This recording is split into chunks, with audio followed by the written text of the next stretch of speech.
International Human Rights Day ka mari lainana luk mga haibadi amuko koi leimaro kohar MSF nasin do ngasi pangthong iba miyang ni khongchal kasi ngasi pung ta ba matam dagi moi bani thau bang dagi khongchal kasi ni khongchan ko hore khongchal kasi ngasi check ka malam party mokam stadium da pathumang oi gani ngasi gi miyang na saliba khongchal kasi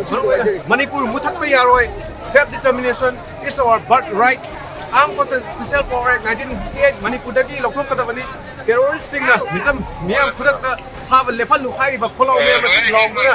ngasi gi yam na miyam asina kusat asi satpagi mami aduni akhoi usari ba ase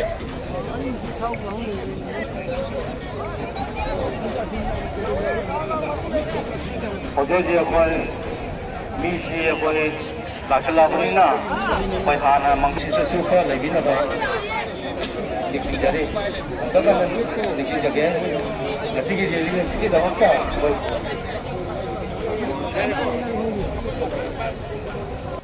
December ki tang tara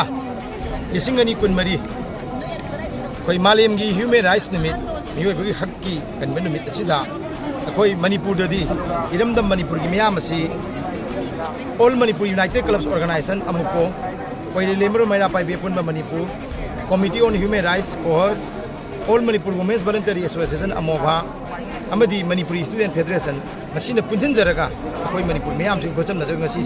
malem gi nungai raba human rights ki nimit achida koi ji mafam achida hak thangdaba moina hak matpi daba kanglup sing gi mihut sing oina miyam oina koi nang si lili ma chachari lili sida koi na loktok jari si hajari si Manipur gi paspa mutat piu malem gi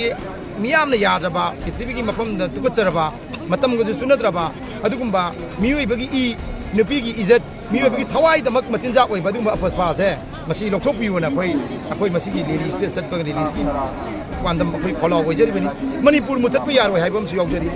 koi Manipur mutat pi yar oi Bharat sarkar na tongan ba lalong kya to dana angkak kya da communion ka chana dana adi tongan ba formula kya chin na ka Manipur mutat na bhona baje masi mutat pi yar oi haibisi masu koi yau jari de koi kino gi self determination is by our birthright koi gi irom dom lepsa ba se koi gi pokpagi koi pokpagi lu na jara ba koi gi hakni haibam koi yau jari sumaina koi na tongan ba pandam kya thammakanda Manipur mutat pe yaroi apaswa to aduga Manipur da hodi kong chana sahi amaga tham tari ipan sangdala ba adugumba koi gi terrorist action me pam da to me am da pi ngang hat pa adugumba tam thi ba yum mai thana ba bom ka pa chum me am se masi se go melo of India na design to by sponsor to bani masugumba terrorist action ching se nepal lo haidana koina masi leli sida koi masi follow up ga koi masi chachari bane aduna ngasi di Manipur gi miyam na koi isang sina Manipur sina bharat tin gram matung dagi kang kya da awa che thing khangkiba koi Manipur gi miyam na apaspa lokthu na law ba apaspa lokthu na law no lenga da karigumba Bharat sarkar na rajniti gudong jaba khar phangna bagi damakta koi sahi muki mamang dagi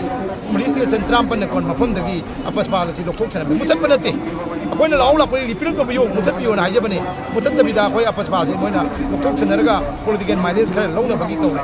madu matung dan ta ki irang sigi manung sida akoi amuk madu gudong jaba lorga koina police station taruna kon ba jurisdiction taruna kon ba mafam da amuk apaspa se thumjalle masi Bharat sarkar hodari bise Manipur gi thoi ba irang asi mai chai ba se masi muthanna ba masi honage habi wakhan nate masi irang sigi marakta akoi Manipur da lei ba insurgency problem si masi muthalo ge haiba pandam no sat kare irang ro chalaga Manipur gi miyam misam miyam nupi angang gi punsi kange miyam ing ta phiba mod hanjalan ge haiba wakhan sigi mauta masi gi tanja khodong jabroga irang thoge tho yum mai thagi thano nupi angang gi punsi mangge mangge suno adu bo koi Manipur gi insurgency ro chalaga loire habi mo wakal wanda makone apaspa se mo ri impose to chandra amu thamjala ine sisna Bharat sarkar na Manipur gi miyam se karamba mong gi yingi ge habese miyam na koi khanba matam jawre koi ha de hak pi na tam do lai ni hak talingi magda hak mat pe aba apaspa thamjalakpa sumbat mayam sina miyam da akiba phawon ba mayam wakhan nunga henda ba sumbat to go mat thoe aduna ngasi Manipur da khoji mai chai ba hogi ba sahi risingani kulumdoi gi megi tang ahum dagi Manipur mai sai ba sigi makhet maru je Bharat sarkar na khet bane koina khet ba makhet oi bani na ꯃꯈꯣꯏꯅ ꯊꯥꯕ ꯃꯩ ꯑꯣꯏꯕꯅ ꯍꯧꯖꯤꯛ ꯃꯅꯤꯄꯨꯔꯒꯤ ꯃꯩꯁꯤ ꯃꯨꯠꯊꯠꯅꯕ ꯃꯈꯣꯏ ꯁꯣꯔ ꯍꯣꯠꯅꯗꯦꯕ ꯑꯗꯨꯒ ꯃꯑꯣꯡ ꯃꯌꯥꯝꯗꯨꯅ ꯁꯨꯝ ꯇꯧꯔꯒꯗꯤ ꯃꯅꯤꯄꯨꯔꯁꯤ ꯅꯣꯡꯃꯗꯤ ꯃꯅꯤꯄꯨꯔ ꯃꯨꯠꯈꯤꯕ ꯌꯥꯕꯒꯤ ꯐꯤꯕꯝ ꯂꯥꯛꯑꯦꯕ ꯚꯥꯔꯠ ꯁꯔꯀꯥꯔꯒꯤ ꯊꯧꯗꯣꯡ ꯃꯌꯥꯝꯁꯤꯅ ꯑꯗꯨꯅ ꯑꯩꯈꯣꯏ ꯃꯅꯤꯄꯨꯔ ꯃꯨꯠꯊꯠꯄ ꯌꯥꯔꯣꯏ ꯗꯨ ꯅꯣꯠ ꯑꯣꯕ꯭ꯂꯤꯇꯦꯠ ꯃꯅꯤꯄꯨꯔ ꯍꯥꯏꯕ ꯑꯃꯁꯨ ꯑꯩꯈꯣꯏꯒꯤ ꯀꯩꯅꯣꯁꯤꯗ ꯁ꯭ꯂꯣꯒꯥꯟꯁꯤꯗ ꯑꯩꯈꯣꯏ ꯌꯥꯎꯖꯔꯤꯑꯕ ꯄ꯭ꯂꯤꯖ ꯃꯦꯛ ꯁ꯭ꯇꯣꯞ ꯚꯥꯏꯑꯣꯂꯦꯟꯁ ꯑꯩꯈꯣꯏꯒꯤ ꯀꯩꯅꯣꯁꯤꯡꯁꯤ ꯑꯩꯈꯣꯏ ꯇꯦꯔꯣꯔꯤꯁ ꯑꯦꯛꯁꯟꯁꯤꯡꯁꯤ ꯑꯩꯈꯣꯏ ꯃꯁꯤꯁꯨ ꯍꯥꯏꯕꯅꯦꯕ ꯃꯅꯤꯄꯨꯔ ꯃꯨꯠꯊꯠꯀꯅꯣ ꯀꯩꯅꯣ ꯇꯧꯒꯅꯣꯅ ꯔꯤꯄꯤꯜ ꯑꯄꯁꯄꯥ ꯍꯥꯏꯕꯅꯤ ꯑꯩꯈꯣꯏ ꯍꯥꯏꯁꯦ ꯑꯄꯁꯄꯥ ꯂꯧꯊꯣꯛꯑꯣꯅ ꯗꯦꯁꯄꯥꯏꯠ ꯍꯦꯚꯤꯡ ꯀꯩꯅꯣ ꯁꯨꯝꯕ ꯑꯩꯈꯣꯏꯒꯨꯝꯕ ꯃꯌꯥꯝꯒꯤ ꯈꯣꯜꯂꯥꯎꯁꯤ ꯂꯩꯔꯤꯉꯩ ꯃꯅꯨꯡꯁꯤꯗ ꯑꯩꯈꯣꯏꯒꯤ ꯒꯣꯔꯃꯦꯟ ꯑꯣꯐ ꯏꯟꯗꯤꯌꯥꯅ ꯇꯧꯔꯤꯕꯁꯦ ꯃꯁꯤ ꯃꯅꯤꯄꯨꯔꯒꯤ ꯃꯤꯌꯥꯝꯅ ꯁꯨꯡꯄꯦꯟ ꯄꯦꯟꯅꯤꯡꯉꯥꯏ ꯑꯣꯏꯗꯦ ꯑꯗꯨꯅ ꯃꯅꯤꯄꯨꯔꯒꯤ ꯃꯤꯌꯥꯝꯅ ꯑꯩꯈꯣꯏ ꯂꯥꯎꯖꯔꯤ ꯉꯁꯤꯁꯨ ꯀꯟꯅ ꯍꯧꯅ ꯂꯥꯎꯖꯔꯤ ꯀꯔꯤꯒꯤꯗꯃꯛꯇ ꯂꯥꯎꯔꯤꯅꯣ ꯍꯥꯏ ꯀꯥꯟꯗꯗꯤ ꯑꯩꯈꯣꯏ ꯚꯥꯔꯠ ꯁꯔꯀꯥꯔꯒꯤ ꯊꯧꯑꯣꯡꯗꯨꯅꯅꯦꯕ ꯁꯦꯜꯐ ꯗꯤꯇꯔꯃꯤꯅꯦꯁꯟ ꯏꯁ ꯑꯋꯥꯔ ꯕꯥꯔꯠ ꯔꯥꯏꯠ ꯍꯥꯏꯁꯦ ꯏꯔꯣꯝꯗꯣꯝ ꯂꯦꯞꯆꯕ ꯑꯁꯤꯅ ꯑꯩꯈꯣꯏꯒꯤ ꯄꯣꯛꯄꯗꯒꯤ ꯂꯣꯏꯅꯔꯛꯄ ꯍꯛꯅꯤ ꯍꯥꯏꯕ ꯑꯩꯈꯣꯏꯅ ꯂꯥꯎꯔꯛꯏꯁꯦ ꯃꯁꯤ ꯒꯣꯔꯃꯦꯟ ꯑꯣꯐ ꯏꯟꯗꯤꯌꯥꯒꯤ ꯊꯧꯑꯣꯡꯁꯤꯅꯅꯦꯕ ꯑꯗꯨꯅ ꯃꯅꯤꯄꯨꯔ ꯃꯥꯂꯦꯝꯒꯤ ꯑꯣꯏꯅ human rights international human rights day ꯅꯨꯃꯤꯠ ꯑꯁꯤꯗ ꯚꯥꯔꯠꯀꯤ ꯑꯋꯥꯡ ꯅꯣꯡꯄꯣꯛ ꯆꯤꯗꯥꯏꯗ ꯈꯝꯇꯦꯡ ꯃꯐꯝ ꯑꯃꯗ ꯍꯛ ꯃꯠꯄꯤꯔꯕ ꯃꯤꯑꯣꯏ ꯐꯨꯔꯨꯞ ꯑꯃ ꯑꯩꯈꯣꯏ ꯂꯩꯔꯤ ꯍꯥꯏꯕꯁꯤꯃꯁꯨ ꯑꯩꯈꯣꯏ ꯃꯌꯥꯝ ꯎꯠꯆꯅꯤꯡꯕꯅꯦꯕ ꯅꯔꯦꯟꯗ꯭ꯔ ꯃꯣꯗꯤ ꯑꯣꯅꯔꯦꯕꯜ ꯄ꯭ꯔꯥꯏꯝ ꯃꯤꯅꯤꯁꯇꯔꯅ ꯄ꯭ꯔꯤꯊꯤꯕꯤꯒꯤ ꯃꯐꯝ ꯀꯌꯥꯗ ꯆꯠꯇꯅ ꯄ꯭ꯔꯤꯊꯤꯕꯤ ꯂꯩꯕꯥꯛ ꯀꯌꯥꯗ ꯁꯥꯟꯇꯤ ꯊꯝꯅꯕ ꯅꯣꯕꯦꯜ ꯄꯤꯁ ꯄ꯭ꯔꯥꯏꯖ ꯐꯪꯅꯕꯒꯤꯗꯃꯛꯇ ꯆꯠꯂꯤꯑꯕ ꯑꯗꯨꯒ ꯃꯥꯒꯤ ꯂꯩꯕꯥꯛ ꯑꯣꯏꯔꯤꯕ ꯃꯅꯤꯄꯨꯔꯗꯗꯤ ꯍꯧꯖꯤꯛ ꯃꯩ ꯆꯥꯛꯏꯑꯕ ꯏꯟꯗꯤꯌꯥ ꯉꯥꯜꯂꯤ ꯏꯟꯗꯤꯌా ꯉꯥꯟꯊꯣꯏꯔꯤ ꯃꯅꯤꯄꯨꯔ ꯃꯝꯂꯤꯑꯕ ꯍꯧꯖꯤꯛ ꯀꯔꯤꯒꯤꯅꯣ ꯍꯥꯏ ꯀꯥꯟꯗ ꯃꯁꯤꯗ ꯑꯩꯈꯣꯏ ꯑꯣꯅꯔꯦꯕꯜ ꯄ꯭ꯔꯥꯏꯝ ꯃꯤꯅꯤꯁꯇꯔ ꯃꯁꯤꯗ ꯃꯤꯠꯌꯦꯡ ꯊꯝꯕꯤꯌꯨ ꯑꯗꯨꯒ ꯑꯣꯅꯔꯦꯕꯜ ꯌꯨꯅꯤꯌꯟ ꯍꯣꯝ ꯃꯤꯅꯤꯁꯇꯔ ꯋꯥꯈꯜ ꯈꯟꯕꯤꯌꯨ ꯗꯕꯜ ꯁ꯭ꯄꯤꯀꯤꯡ ꯇꯧꯕꯤꯒꯅꯨ ꯀꯥꯡꯂꯨꯞ ꯑꯃꯗꯅ ꯑꯃ ꯍꯥꯏꯖꯟ ꯀꯥꯡꯂꯨꯞ ꯑꯃꯗꯅ ꯑꯃ ꯍꯥꯏꯖꯟ ꯇꯧꯔꯒ ꯑꯩꯈꯣꯏ ꯀꯥꯡꯂꯨꯞ ꯃꯁꯦꯟꯒꯤ ꯃꯔꯛꯇ ꯀꯝꯃꯨꯅꯦꯜ ꯀꯥꯔꯗ ꯁꯥꯟꯅꯔꯒ ꯈꯥꯏꯕꯨꯡ ꯇꯥꯍꯟꯅꯕ ꯍꯣꯠꯅꯕ ꯗꯤꯚꯤꯖꯤꯞ ꯒꯦꯝ ꯁꯥꯟꯅꯕ ꯍꯥꯏꯕꯁꯦ ꯃꯁꯤ ꯇꯧꯕꯤꯒꯅꯨ ꯇꯧꯕ ꯌꯥꯔꯣꯏ ꯍꯥꯏꯕꯁꯦ ꯉꯁꯤꯒꯤ ꯂꯦꯗꯤꯁꯤꯒꯤ ꯃꯅꯤꯄꯨꯔ ꯃꯤꯌꯥꯝꯒꯤ ꯑꯀꯟꯕ ꯈꯣꯜꯂꯥꯎ ꯑꯃꯅꯦꯅ ꯑꯗꯨꯅ ꯑꯩꯈꯣꯏꯒꯤ ꯍꯛ ꯄꯤꯌꯨ ꯑꯩꯈꯣꯏ ꯍꯤꯡꯕꯒꯤ ꯍꯛ ꯔꯥꯏꯠ ꯇꯨ ꯔꯥꯏꯠꯁꯦ ꯐꯖꯅ ꯄꯤꯒꯗꯕꯅꯤ ꯃꯤꯑꯣꯏꯕꯒꯤ ꯍꯛ ꯀꯟꯕ ꯅꯨꯃꯤꯠ ꯑꯁꯤꯗ ꯑꯩꯈꯣꯏ ꯃꯅꯤꯄꯨꯔꯒꯤ ꯃꯤꯌꯥꯝꯅ ꯍꯛ ꯐꯪꯗ꯭ꯔꯤꯕꯁꯦ ꯍꯛ ꯄꯤꯒꯗꯕꯅꯤ ꯃꯅꯤꯄꯨꯔ ꯃꯨꯠꯊꯠꯄ ꯌꯥꯔꯣꯏ ꯃꯅꯤꯄꯨꯔ ꯃꯨꯠꯇꯅꯕ ꯀꯔꯤꯒꯨꯝꯕ ꯃꯑꯣꯡꯗ ꯇꯧꯒꯅꯣ ꯃꯗꯨ ꯊꯦꯡꯅꯒꯅꯤ ꯍꯥꯏꯕꯅꯤ ꯑꯗꯨꯒ ꯚꯥꯔꯠ ꯁꯔꯀꯥꯔꯅ ꯏꯟꯖꯟꯕꯗꯁꯨ ꯂꯝꯗꯝꯁꯤꯗ ꯈꯨꯟꯗꯥꯃꯤꯟꯅꯔꯤꯕ ꯐꯨꯔꯨꯞ ꯀꯥꯡꯂꯨꯞꯁꯤꯡꯅ ꯃꯗꯨ ꯇꯥꯕꯤꯒꯅꯨ ꯂꯧꯕꯤꯒꯅꯨ ꯀꯥꯡꯂꯨꯞ ꯐꯨꯔꯨꯞꯇ ꯌꯨꯝꯐꯝ ꯑꯣꯏꯕ ꯈꯨꯠꯂꯥꯏ ꯄꯥꯏꯕ ꯂꯥꯜꯍꯧꯕꯁꯤꯡꯁꯤꯅ ꯉꯥꯏꯍꯥꯛꯀꯤ ꯚꯥꯔꯠ ꯁꯔꯀꯥꯔꯒꯤ ꯃꯣꯏꯊꯦꯝꯕ ꯊꯨꯕꯗꯒꯤ ꯉꯁꯤ ꯂꯝꯗꯝꯁꯤꯗ ꯄꯥꯝꯗꯕ ꯊꯧꯗꯣꯛ ꯀꯌా ꯑꯃ ꯊꯣꯛꯑꯦ ꯑꯗꯨꯒ ꯃꯅꯤꯄꯨꯔ ꯃꯩ ꯆꯥꯏ ꯃꯅꯤꯄꯨꯔꯒꯤ ꯆꯥꯎꯈꯠ ꯊꯧꯔꯥꯡ ꯊꯤꯟꯊꯔꯦ ꯃꯅꯤꯄꯨꯔꯒꯤ ꯃꯤꯌꯥꯝ ꯇꯪꯗꯨ ꯂꯩꯇꯥꯍꯟꯗ꯭ꯔꯦ ꯃꯁꯤ ꯄꯨꯝꯅꯃꯛꯁꯦ ꯚꯥꯔꯠ ꯁꯔꯀꯥꯔꯅ ꯇꯧꯕꯅꯤ ꯍꯥꯏꯕꯁꯦ ꯑꯩꯈꯣꯏ ꯄꯨꯟꯅ ꯈꯪꯃꯤꯟꯅꯁꯤ ꯃꯅꯤꯄꯨꯔꯒꯤ ꯃꯤꯌꯥꯝꯅ ꯉꯁꯤ ꯋꯥꯔꯤꯁꯦ ꯑꯩꯈꯣꯏ ꯄꯨꯝꯅꯃꯛꯀꯤ ꯌꯦꯛꯅꯕꯁꯦ ꯚꯥꯔꯠ ꯁꯔꯀꯥꯔꯅꯅꯤ ꯍꯥꯏꯕꯁꯤ ꯈꯪꯉꯕ ꯃꯇꯝꯗ ꯑꯩꯈꯣꯏ ꯂꯝꯗꯝꯁꯤꯗ ꯁꯥꯟꯇꯤ ꯍꯟꯖꯤꯜꯂꯛꯀꯅꯤ ꯑꯗꯨꯅ ꯀꯥꯡꯂꯨꯞ ꯐꯨꯔꯨꯞ ꯈꯨꯗꯤꯡꯃꯛꯅ ꯃꯈꯣꯏꯒꯤ ꯀꯃꯟ ꯏꯅꯤꯃꯤꯁꯦ ꯀꯅꯥꯅꯣ ꯍꯥꯏꯕꯁꯤ ꯃꯨꯟꯅ ꯈꯪꯕꯤꯌꯨ ꯑꯩꯈꯣꯏ ꯀꯥꯡꯂꯨꯞ ꯑꯃꯅ ꯑꯃꯕꯨ ꯌꯦꯛꯅꯕꯅꯤꯅ ꯎꯅꯔꯤꯕ ꯑꯃꯅ ꯑꯃꯕꯨ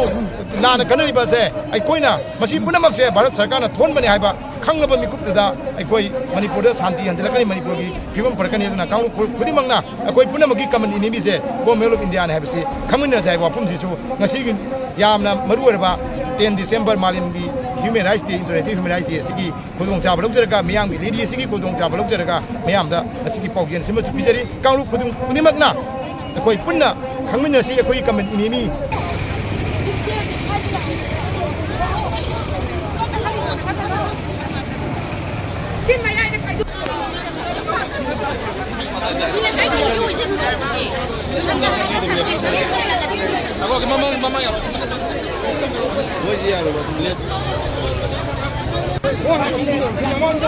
Jangan pulang dapat lo di sana tu boleh macam sama tu.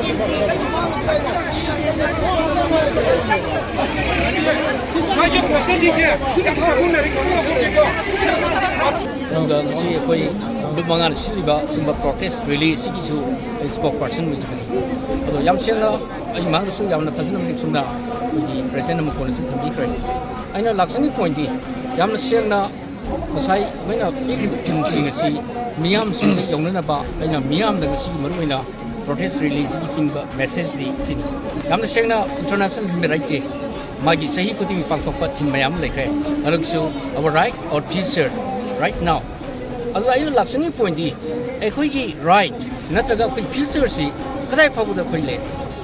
That means a going to see Socket Polibakmana, human right key, the Montatori observant Chachi, Masi, Tobungam de That means still we haven't got our proper rights, especially right to life. Maramaduna, Equina, Skumba, and that's the protest to somebody.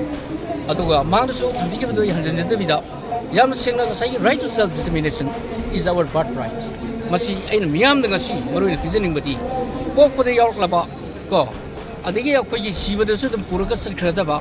lehorai da dum thanamata ma thang miron lakada ba silum akoi right to self determination means by virtue of the right they freely determines their political status and the pursue their economic social and cultural right. That means that is the guaranteed by the international law.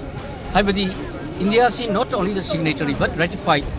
Aduna High River Command Article 1 the International Covenant on Civil and Political Right and International Covenant on Civil and Political Right is the very clearly my right to self-determination. Yauri Indian reservation people pidun money. That means masi when openly law we aba hidna Miam Logada when Pankam Tokpaki Hakne Habasima Miam message something. Anishuda in Laxinichi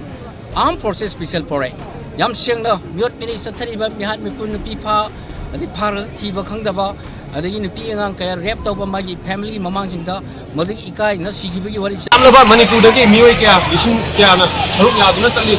gasigi gedi asida tongan ba Manipur da Tamil Nadu ba furu sa kya na madai pangal amadi laiba nan Manipur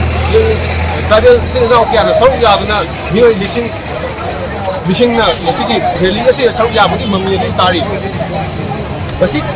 duk mga na sila sa libang isa kasi wala na India lenga na madi Prime Minister na kasi Manipur da sa thariba Tidak ngasih jam 9 selalu, mana Armed Forces Special Force kinjalan ni bahasa, aku pematang dalam kau tu, hai bagi pulau tu, ni amna kau ni pulau tu, aku ni mesti tahu kami. Orang jadi bah, yang memangang kalau ni na, kami amen di bare, mami TV News.